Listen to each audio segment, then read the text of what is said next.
Hey everyone, here's a good question for us. Where does activism fit into a conversation about reality? It's a great question, isn't it? Because it can really look like when we're talking about no self and no other, um, that everything just becomes very passive and there's nothing to do, nothing's real, it's all a dream. So we just sit around um, pontificating on how everything's a dream. And so it looks like there's no role for activism in that. It almost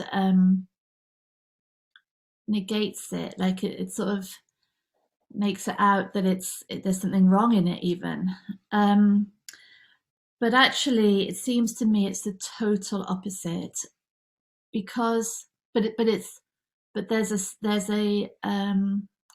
a distinction in it that I think is so um, liberating, and which means that the activism itself becomes so unignorable, so incredibly powerful. So let's have a look at it. What the first thing we can consider is that life is active, isn't it? There is nothing passive about life. There is nothing motionless about life. There's nothing um, about life that doesn't, about life in form that doesn't involve constant change, constant responsiveness, constant adaptation all the time. So to start to consider a life of passivity through this conversation is to completely misunderstand what we are. We are life in form, and therefore we are inherently, in the most essential nature of it, dynamic and constantly changing, constantly. So that's massive already to see how there's a continual response, there's continual adaptation, and also how every word, every action is impacting on the whole in some way. It's impossible not to. This whole system is so seamless, isn't it? So there are no separations between any of the forms, that every action is going to impact the whole. So that's awesome to see, and there's no denying any of that. Then the third thing we can consider is that how reality appears is fundamentally determined by what is believed about the self. And as that idea of self changes, so does reality. And this is enormous, because what we can see is that when this self is believed to be the insecure, at risk, incomplete idea that we might have spent our lives growing up with, it's like a sort of conditioned view of what we are, then that's how the world appears. And we see that, don't we? We see it. We know it even in ourselves, in those moments when there's that dip, and there's more insecurity, there's more a sense of neediness or vulnerability. Then the world, everything we see out there is people turning away from us and not being noticed, and other people being so much more celebrated or approved of. And we're there in this dip, and all we can see is this harsh world around us. And for some of us, that dip is so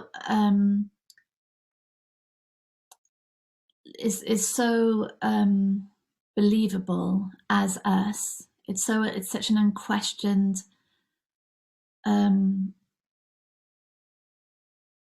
such an unquestioned belief that that's what we are, that's what I am, is this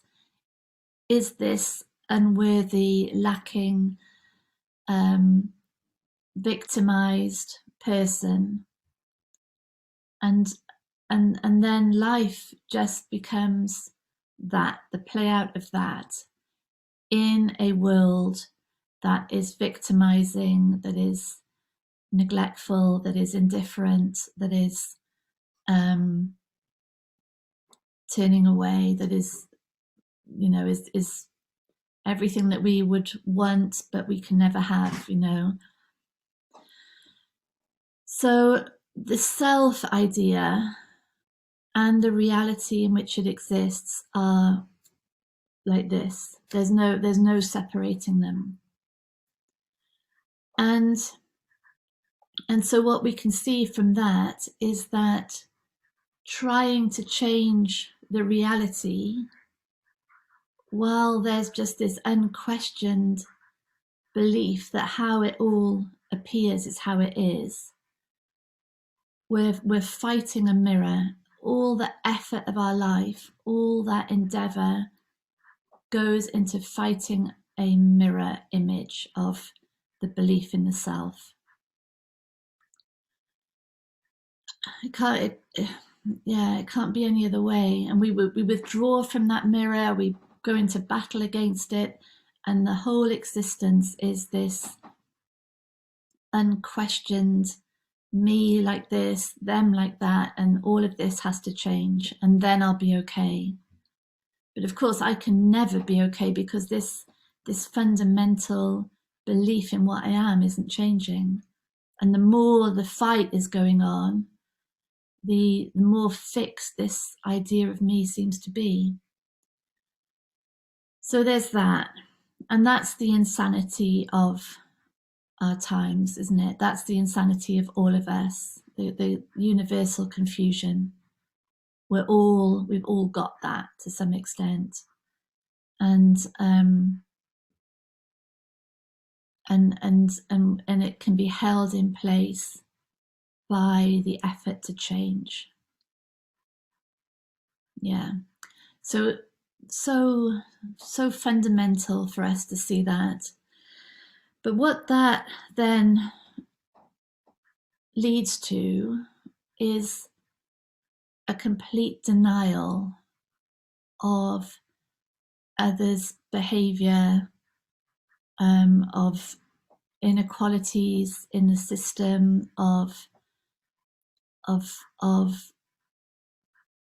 actions that are taken that are harmful. And this is the space, this is the place where we can just slip into denial, or we slip into confusion. And what we're doing with this understanding is meeting reality. So we're not using this conversation to deny that there can be severe harm caused by people. We're using this conversation to meet every experience, every circumstance, every other with the intelligence of now that we really are, and not with the defenses and protection and imagined ideas of the conceptual mind. So we want to come out of that hall of mirrors, fighting that hall of mirrors, and that we can see activism can really take place in that space.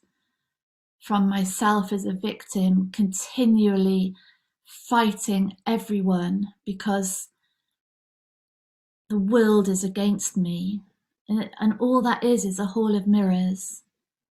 There's nothing real in that for any change to happen. So we want to come out of that into sanity, into the meeting of this now. And that's the place of change, because it's actually real, and the entire intelligence of our being is in that space. And importantly, in that space of sanity, because it's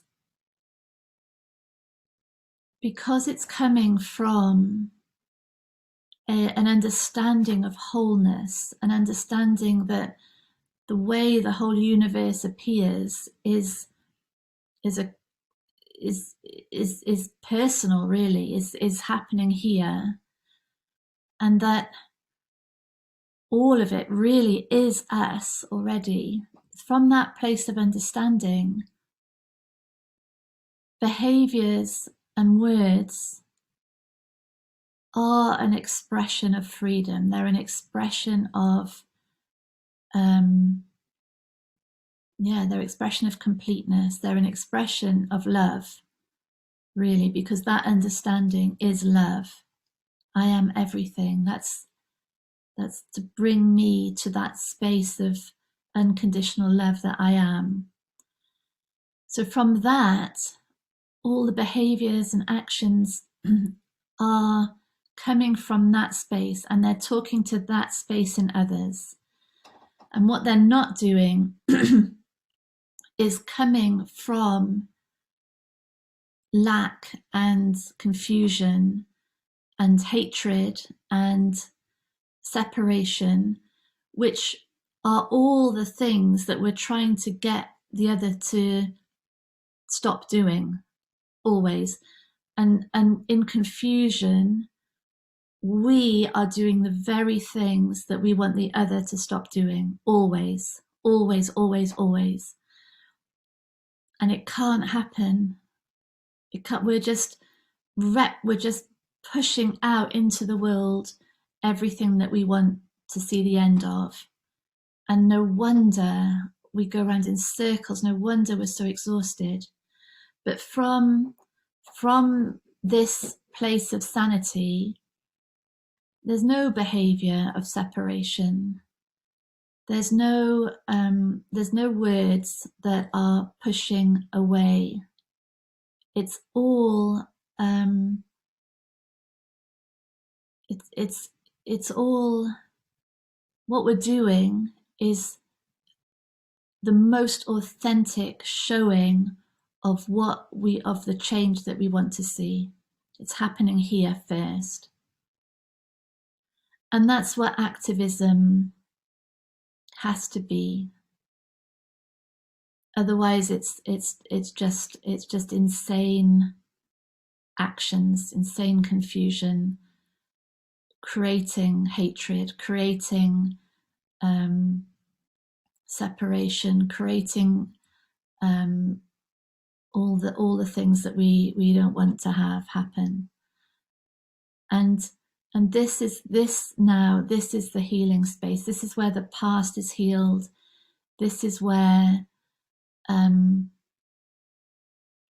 all injustices can be talked about, can be acknowledged, can be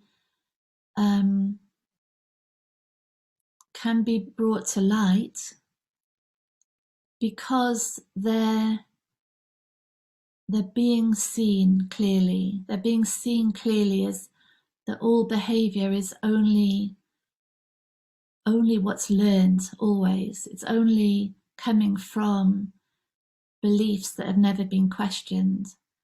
And we're here now in our activism as the undoing of beliefs. we're here showing how that's possible. When we're tightly screwed up in all of our own conditioning, all of our own unquestioned, this is what I am, this is what you are, there's no healing space in that. There's no opening of possibility or potential in that. There's no change can happen. But from this space of I am you, I am complete, then everything can change. Everything can change because it's changed here already. Already I've changed you because I see you for truly what you are. I don't see you anymore as that reaction against you that I used to be. Yeah, that's where the whole world changes. It can only be in that space, and that space, oh my God, it can be so dynamic because there's no energy wasted in confusion. If we think of how the mind and the brain, what energy it consumes with that rumination, with that going round in circles, trying to find a solution in imagination. When that's over, all we've got is this full energy, full intelligence, all experience, all knowledge, all people we know, everything acting in alignment with wholeness and completeness, and with love and with freedom and with potential. And it's, it could not be more dynamic, could not be more impactful, could not have more power in that space, you know. So when it comes to activism, just as it comes to anything, the world will continually reveal where all that's playing out is a idea of ourselves. It will show, it will make it transparent. All that resistance, that suffering, the world's going to show. So all our campaigns, our projects, our slogans, our meetings will continually reveal where all of this is coming from, this unquestioned idea of an incomplete self that is separate from everything it sees around it. And so bit by bit, our activism opens that up. It's going to be, our activism initially probably is only for the purpose of undoing this idea of self. And then as that frees up, as that looks less and less believable, there will be things done from that space of wholeness that would have been inconceivable before. There'll be a bravery and an authenticity and a reach of words that as that tight, limited idea of a separate me and in a separate world could never have done. And so I guess the message is just keep doing. Let's keep doing whatever seems right to do. That's authentic, isn't it? Just to do what seems right to do, and then the world and experience and the response we get back will continually reveal the ultimate truth of what we are, and will refine and it will refine and align all our campaigns, all our platforms, all our words, our speeches will come more and more from what is ultimately true. Yeah. It's very moving, isn't it? Yeah, yeah. This is where the world changes. Thank you, everyone. So much love. Bye.